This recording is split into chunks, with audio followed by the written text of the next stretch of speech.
Letreiro sobre tela preta.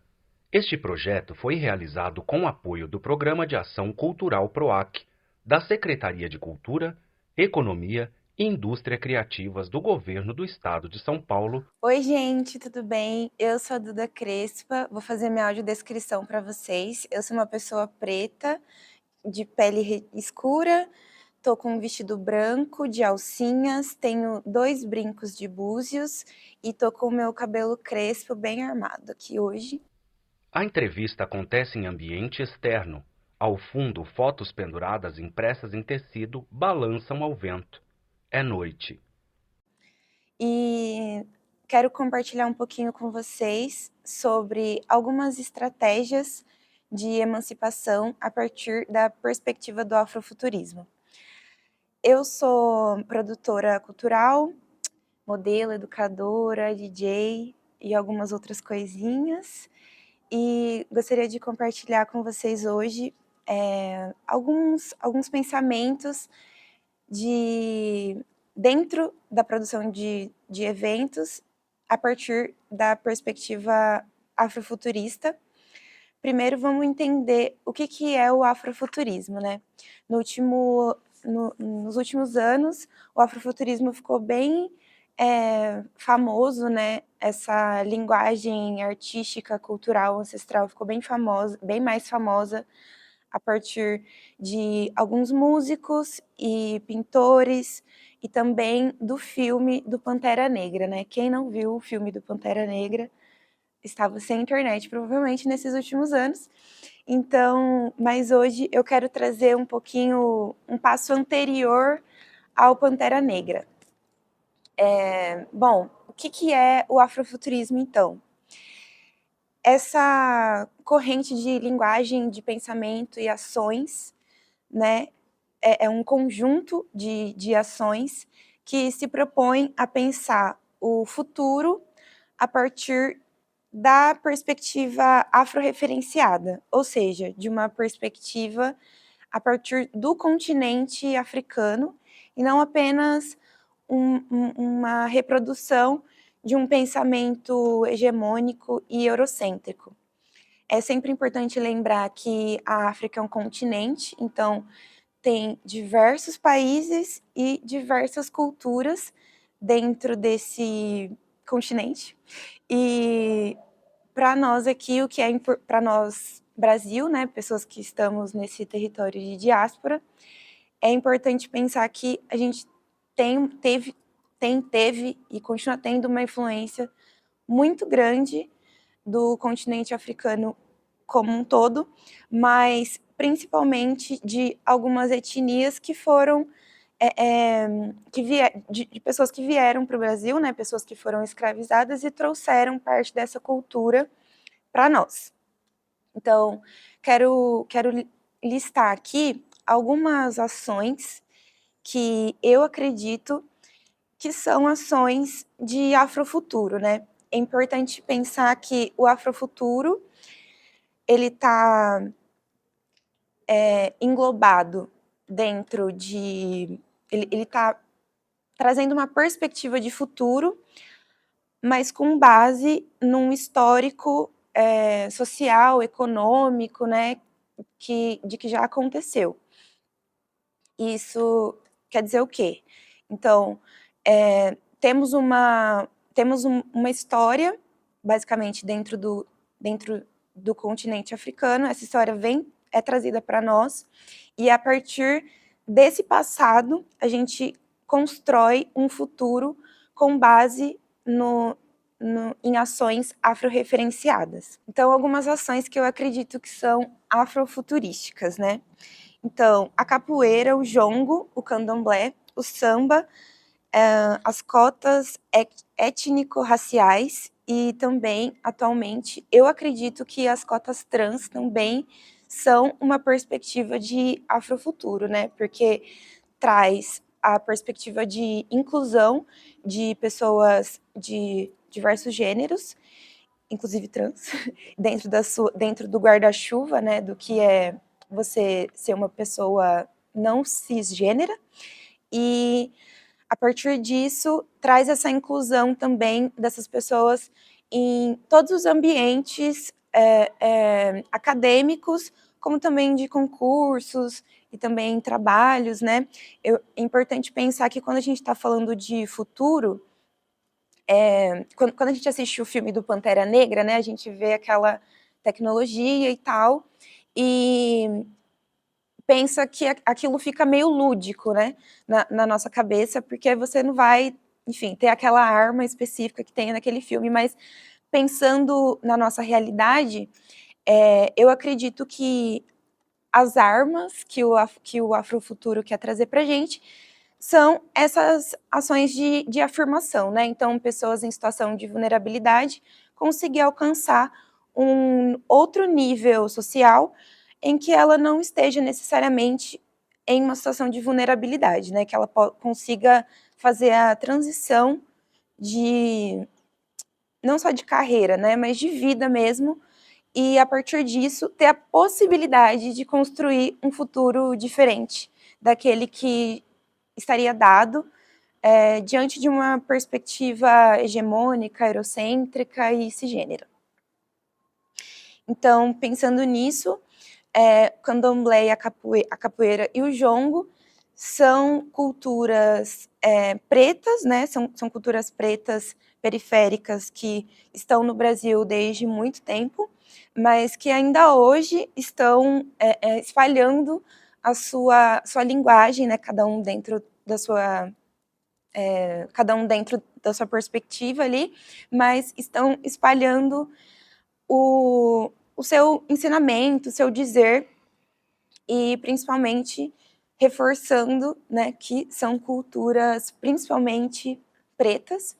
Óbvio que hoje a gente tem não só pessoas pretas, né, dentro do candomblé, da capoeira, do jongo, mas importante ressaltar a origem dessa cultura e principalmente pensando nessas três específicas, né, que são culturas que já foram criminalizadas aqui no Brasil, né? Então houve um período histórico em que uma pessoa que era assumidamente do candomblé, ou capoeirista, ou sambista, etc., músico, né, que fizesse música preta, essa pessoa correria o risco de, enfim, ser presa. Um ponto importante sobre o afrofuturismo, que o afrofuturismo traz, é essa perspectiva da tecnologia, né, que a gente conhece hoje como o celular, o notebook, ou até a própria inteligência artificial.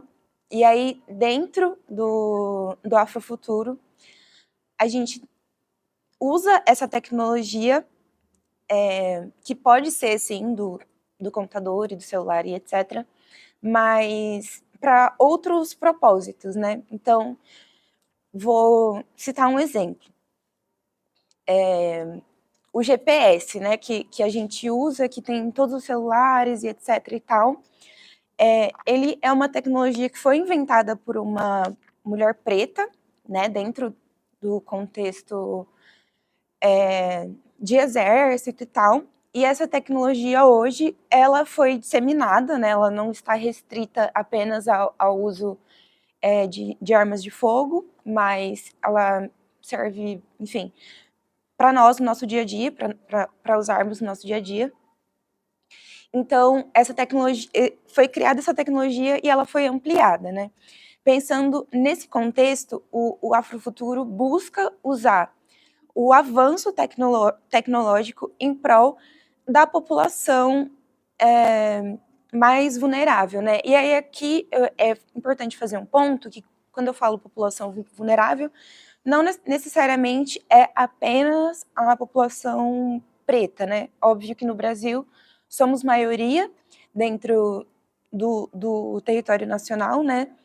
Somos maioria, porém existem outras populações que também estão em situação de vulnerabilidade e não necessariamente pretas, né? Então, posso colocar aqui o parênteses, né, da própria comunidade LGBTQIAPN+, e também a comunidade indígena em si, que tem um caminhar histórico muito próximo, né, com a população preta quilombola, por exemplo, né? Então, o que é importante para a gente dessa tecnologia? Usar essa tecnologia em prol da população. Então, trazer, por exemplo, o acesso à informação de uma forma mais facilitada, né? Por exemplo, então, facilitando, por exemplo, a rede de internet a chegar em um ambiente onde não se chegaria normalmente, pensando num território quilombola ou indígena, e como um exemplo, né? E aí, uma coisa bem interessante que eu queria trazer é um exemplo médico, né, de um cientista que ele é senegalês, se eu não me engano. Eu posso estar errada, mas eu posso estar errada sobre a origem dele, não sobre o que ele fez. Mas ele criou próteses, né, de próteses corporais para pessoas que passaram por alguma amputação nos seus corpos, e essas próteses, elas são da cor exata, ou se não bem próxima, à tonalidade de pessoas pretas, né, por exemplo. Então, isso traz uma inclusão e uma diversidade bem importante para pessoas DEFs, né, pessoas com deficiência física no geral, que também tem uma porcentagem que eu não ouso lembrar agora, mas que tem uma porcentagem bem significativa de pessoas pretas, das quais elas fazem o uso de próteses na cor pele, né, que a gente pode dizer muito tranquilamente que é uma pele branca, e então não está acessível para outros tipos de tonalidade de peles, né? E ele conseguiu fazer ele conseguiu criar diversos protótipos de diversas tonalidades de pele com um valor muito mais acessível do que o material que já está no mercado, né? Então, isso traz uma acessibilidade tanto da tecnologia quanto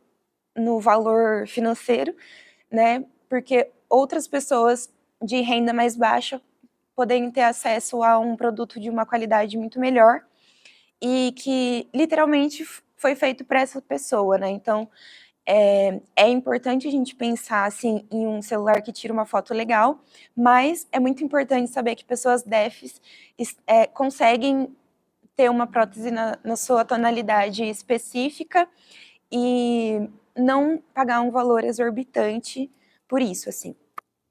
Então, um ponto importante também sobre o afrofuturo, que também é uma tecnologia ancestral, seriam os encontros, né? É muito comum você ir em uma casa de candomblé, um ilê de candomblé, por exemplo, e ter um encontro sazonal, ou em algum período ali, ou até mesmo na capoeira, né? Esses encontros geram aquele famoso boca a boca que a gente conhece, e isso acaba que se espalham, enfim, notícias, e é importante para que se gere uma comunidade, né, dentro desse ambiente. Então, foi muito comum também, durante um longo período da nossa história do Brasil, que, por exemplo, os sambas, né, como eu havia dito anteriormente, fosse um evento proibido, né? Então, a polícia era autorizada a entrar dentro de um ambiente qualquer que tivesse a informação de que ali haveria um samba, ou haveria uma roda de samba, ou um encontro de candomblé, ou até de capoeira, e prender as pessoas ali, prender o próprio instrumento, né, que as pessoas usavam ali, e isso era legalizado, digamos assim, né? Isso era legal. Então, a partir disso, surge a perspectiva dos encontros nichados, digamos assim, de pessoas pretas, né? Nós temos, vou citar alguns exemplos. Então, a gente tem o Feconezu, que é um encontro nacional de pessoas pretas que, enfim, reúne militantes, simpatizantes ali, né, aliados no geral, para discutir pautas acerca da comunidade preta no geral e, enfim, todas as pautas, né, que não estão restritas a uma pessoa preta, né? Um outro exemplo também, pensando nessa perspectiva de eventos, né, e de algo que foi construído recentemente, né, nós temos a Marcha das Mulheres Negras Latino-Caribenhas, né? Então, aqui no Brasil, se eu não me engano, essa marcha deve estar completando entre 4 e 5 anos, e também foi uma data, né, a data do dia 25 de julho, foi uma data que ela foi instaurada, decidida, a partir de toda uma movimentação global, né, de mulheres pretas, mas principalmente pensando nesse contexto Latino-América. Então, a partir dessa movimentação de mulheres pretas, nasceu essa data específica, e a partir disso surgiu a necessidade de gerar essa marcha, que é um marco muito importante, né, nos últimos anos, que, enfim, reúne centenas, milhares de mulheres pretas, e não só mulheres pretas, né, mas seus aliados também, em prol dessa pauta que é muito importante, né? Sempre gosto de ressaltar que as mulheres pretas são maioria dentro da nossa sociedade e são maioria também nas estatísticas de desigualdade, né? Então, tanto de violências obstétricas, violências policiais, e também pessoas em situação de vulnerabilidade ou até privadas de liberdade. Então, enfim, somos maioria em todas essas caixinhas aí, então é muito importante ter militantes, enfim, pessoas, ou até pessoas pretas mesmo, que só estão vivendo, mas que querem estar ali dialogando sobre a sua vivência e pensando a construção desse futuro, né? Um evento importante também, como uma boa produtora de evento, não poderia deixar de citar esse evento, que é o baile de gala de Araraquara. Então, esse é um evento muito antigo, na verdade, que acontece no clube de Araraquara. E esse primeiro evento, né, ele nasceu da necessidade da população dessa cidade. Araraquara, para quem não conhece, é uma cidade aqui do interior de São Paulo. Então, esse evento, ele nasceu a partir do momento em que pessoas pretas foram expulsas, né, do evento de gala da sociedade, daquele momento. Então, ali surgiu a necessidade de ter um evento de gala específico para a comunidade preta. E, desde então, esse evento acontece mensalmente, e eu acredito que esse evento é um ancestral vivo nosso, né? Porque é uma cultura viva que aconteceu há muito tempo, mas que atualmente ainda, pelo menos até esse mês, ainda acontece. E acredito que vai continuar acontecendo por muito tempo. E por que esse baile é importante, né? Primeiro, para reforçar a necessidade de que é preciso, sim, ter um baile de gala para pessoas pretas, né? Enfim, não é porque são pessoas pretas que não merecem ocupar os espaços, né? Não só ocupar, mas ser digna de estar naquele espaço. E também, enfim, reforçar essa exclusão, né, que aconteceu em algum momento da história e que acontece com alguma frequência ainda hoje, mas eu acredito que esse evento em específico é uma parte viva da nossa história que ainda está sendo construída, assim, né? E acho importante também reforçar que esse evento em específico, né, inspirou diversas cidades do Brasil a ter os seus próprios bailes de gala dentro das suas organizações e tal. Então, acredito que esse é um futuro que com certeza está sendo construído constantemente, né? E inspirando outras movimentações, né? E por último, porém não menos importante, eu gostaria de comentar sobre o evento Rainha do Ébano, né? que é um evento, é um concurso cultural de beleza negra, que também aconteceu aqui na cidade de Campinas. E ele tem uma origem muito parecida também com o baile de gala, mas pensando no contexto de beleza, né? Então, trazer, enfim, para São Paulo em 1900 e bolinha, um contexto totalmente racista, né? Onde as pessoas não tinham acesso à informação sobre como cuidar dos seus cabelos crespos ou como vestir uma roupa adequada. E esse baile, se eu não me engano, ele foi inspirado no concurso Rainha do Ébano, que realmente acontece em Salvador, né, a partir do grupo do Ileaie, né, então todo ano o Ileaie tem a sua rainha, e esse concurso ele foi inspirado nessa movimentação do Ileaie, e também é um concurso que até hoje elege a sua rainha do ébano todo ano. E acredito que esse evento também é muito importante, pensando principalmente na questão estética, né, racial.